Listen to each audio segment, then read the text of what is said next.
सूर्य और शुक्र की युति। 31 अगस्त से किन के आएंगे अच्छे दिन। 17 दिनों के भीतर किन को होगा आर्थिक लाभ। सूर्य शुक्र की युति किन का बढ़ाएगी मान सम्मान। सूर्य शुक्र की युति किन का बढ़ाएगी धन संपदा। सूर्य शुक्र की युति किन का करेगी कल्याण। सूर्य शुक्र की युति किन के लिए हानिकारक। सूर्य शुक्र की युति में क्या पाएं क्या खोएं, देखिए सिर्फ धर्म ज्ञान पर।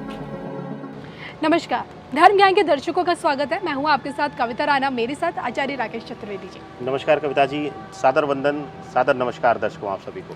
तो इस बार हम आप लोगों के लिए लेकर आए हैं 31 अगस्त को बन रही सूर्य शुक्र की युति का अद्भुत संयोग। आप लोगों के लिए क्या कुछ लेकर आ रहा है मीन राशि वाले जातकों के लिए। जी हाँ, इस युति में, इस युति के चलते जो 17 दिन है, आने वाले जो 17 दिन है, ये आपके रिश्तों को लेकर, आपके काम कारोबार को लेकर और आपके आर्थिक पक्ष को किस तरह से प्रभावित कर सकते हैं। क्या कुछ आपको देखने को मिल सकता है, किन चैलेंजेस का सामना आपको करना पड़ सकता है, क्या खोएंगे क्या पाएंगे, कहाँ आपको बड़ा लाभ होगा, कहाँ नुकसान भी पहुँच सकता है, तमाम पहलू पर देखिए इसमें हम बात करेंगे। लेकिन आइए सबसे पहले सूर्य शुक्र की युति आपके किस भाव में बन रही है इसको समझते हैं और इस युति के बारे में जानते हैं आचार्य जी से। बताइए।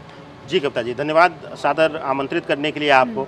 और आप सबको बताना चाहेंगे इस दिव्य मंच धर्म ज्ञान के मंच से कि यह जो दिव्य युति बन रही है, शुभ युति महासंयोग बन रहा है, वह मीन राशि वालों के लिए षष्ठम भाव में बन रहा है। षष्ठम भाव को पीड़ित भाव भी कहते हैं, या कह लीजिए कि कई विषयों में यह बचाने वाला भी भाव होता है। तो सूर्य शुक्र की युति षष्ठम भाव में होने की वजह से यह देखने को मिलता है कि कुछ जगहों पर इनके विरोधियों का प्रभाव बढ़ेगा और कुछ जगहों पर इनका प्रभाव वृद्धि होगी। तो शुभता और अशुभता दोनों का परिणाम यह महासंयोग, यह महागोचर देकर इनको जाएगा। तो जो 17 दिन का पीरियड है वह इनके लिए बहुत कुछ परिवर्तन कराएगा कविता जी, हर विषय में, पर्सनल पहलू पर भी और प्रोफेशनल पहलू पर भी, सामाजिक विषयों पर भी बहुत ज़्यादा असर इनके लिए देगा, क्योंकि षष्ठम भाव में यह गोचर हो रहा है इनके लिए। तो आपके षष्ठम भाव में बैठे सूर्य और शुक्र ये आपको कहाँ कहाँ लाभ देंगे, किस तरह से, जैसे कि आचार्य जी ने बताया कि बड़ा बदलाव लेकर आए, लेकिन क्या जिस बदलाव का इन्होंने इशारा किया, ये बदलाव क्या आपके रिश्तों को लेकर है, ये जानते हैं। देखिए, रिश्तों के भाव पर, पर्सनल लाइफ के भाव पर अगर हम चर्चा करते हैं तो सप्तम भाव जो है वह कन्या राशि का भाव है और बुध अपने ही प्रिय घर में बैठा हुआ है, यह प्रिय राशि उनकी आती है, मिथुन और कन्या।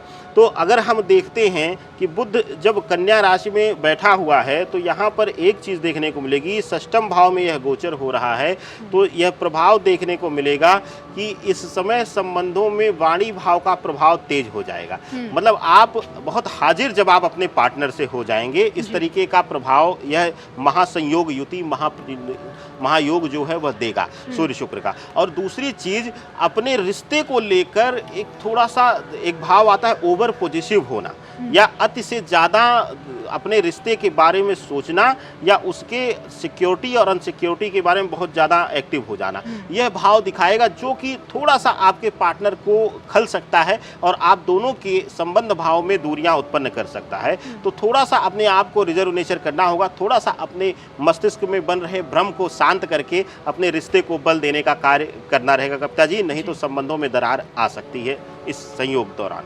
चलिए, आपने कहा कि रिश्तों को लेकर थोड़ा संभल कर इनको रहना पड़ेगा इन 17 दिनों के अंदर, लेकिन मैं आपसे जानना चाहूँगी, क्या इसी तरह की परिस्थितियाँ इन्हें इनके कार्य क्षेत्र में भी देखने को मिल सकती है, नौकरी में देखने को मिल सकती है, बिजनेस करे तो वहाँ देखने को मिल सकती है, और क्या अगर ये इस दौरान स्विच करने की सोच रहे हैं, नौकरी में स्विच करने की सोच रहे हैं, या फिर देखिए सोच रहे हैं कि अब नौकरी बहुत हो गई है, अब अपना खुद का कुछ किया जाए, अपना खुद का कोई बिजनेस किया जाए, तो इसके लिए ये 17 दिन कैसे हैं?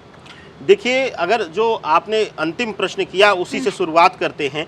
और सबसे पहले अगर हम बोलें कि अगर आप नौकरी से परिवर्तित होकर और आप व्यापार की दिशा लेना चाहते हैं तो आपके लिए यह समय उचित है जी। आपके लिए बहुत उत्तम समय है, आप अपने दिशा को बदल सकते हैं और समय भी आ चुका है। बहुत दिनों से आप इस कुंठा में थे कि बदलें या ना बदलें, कन्फ्यूजन में थे, भ्रम में थे कि हम फील्ड को परिवर्तित करें या फिर हम नौकरी ही छोड़ दें। तो अब यह आपको निर्धारित करने का समय समय आ गया है कि अब आपका व्यापार में कूदने का समय आ चुका है और इस 15 से 17 दिनों में आप व्यापार की पृष्ठभूमि तैयार करते हुए भी नजर आएंगे।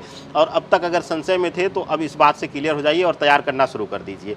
दूसरी चीज आपको कविता जी बता दें, प्रोफेशनल लाइफ में नौकरी पेशा लोगों के लिए परिवर्तन शुभ नहीं रहेगा। उसकी एक वजह है कि शुक्र और सूर्य षष्ठम भाव में है। षष्ठम भाव ज्ञात अज्ञात शत्रु का भाव लिया जाता है और सूर्य शुक्र यहाँ पर बैठे हुए हैं तो यहाँ पर दिखेगा कि कुछ लोग बेवजह आकर्षित होकर आपके ऑफिस कलीग में, आपके फ्लोर पर आपसे वह समय और मान सम्मान चाहेंगे, लेकिन क्योंकि आपका व्यस्तता इस समय अपने करियर को लेकर एग्रेसिव रहेगा तो आप उनको उचित समय नहीं दे पाएंगे और वह आपके प्रबल शत्रु बनते हुए नजर आएंगे। मतलब ईर्ष्या की भावना आपके प्रति लोगों में इस समय बहुत जल्दी आएगी।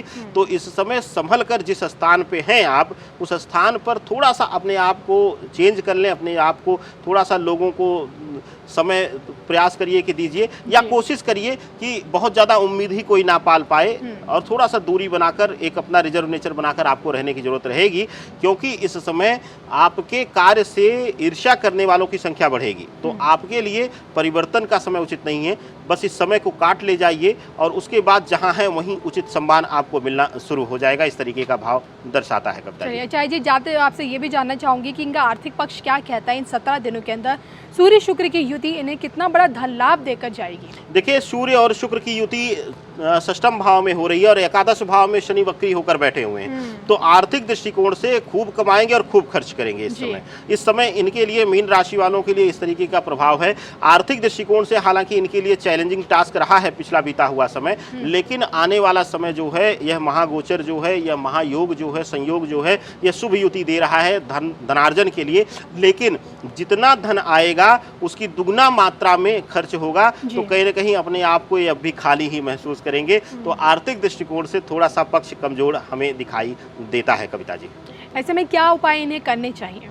देखिए कविता जी, अगर उपाय की बात किया जाए, लग्न में इनके खुद के घर में गुरु जो है वह वक्री होकर बैठे हुए हैं और साथ ही साथ जो इनके लिए ध्यान देने वाली बात है वो दशम भाव भी इन्हीं के स्वामित्व का है। तो केंद्र में गुरु बैठे हुए हैं, तो यहाँ पर यह देखने को मिलता है कि अगर यह अपने गुरु को थोड़ा सा और सकारात्मक बल दे देंगे तो यह इनके लिए उत्तम हो जाएगा। अगर मीन राशि वालों के लिए यह समय जो है, अगर कोशिश करिए कि अगर आप गुरुवार का व्रत कर लें, नहीं व्रत कर पाते हैं तो आप गुड़ चना इत्यादि जो है वह प्रसाद चढ़ाकर वही आप ग्रहण करके प्रथम जो अपना मुख में आप अन्न लें वह उसी प्रसाद को लें, तो वह आपके लिए अत्यंतकारी रहेगा। इसके अन्यत्र अगर कुछ लोग ऐसे हैं जो हमारे भाई बंधु कहते हैं कि, हमारे दर्शक कहते हैं कि सर हम उपाय नहीं कर सकते हैं, हमारे दिक्कत होगी, तो वह पुखराज भी अपनी कुंडली अपने गुरु की डिग्रियों के अनुसार वह धारण कर सकते हैं, यह आपके लिए शुभ होगा कविता जी।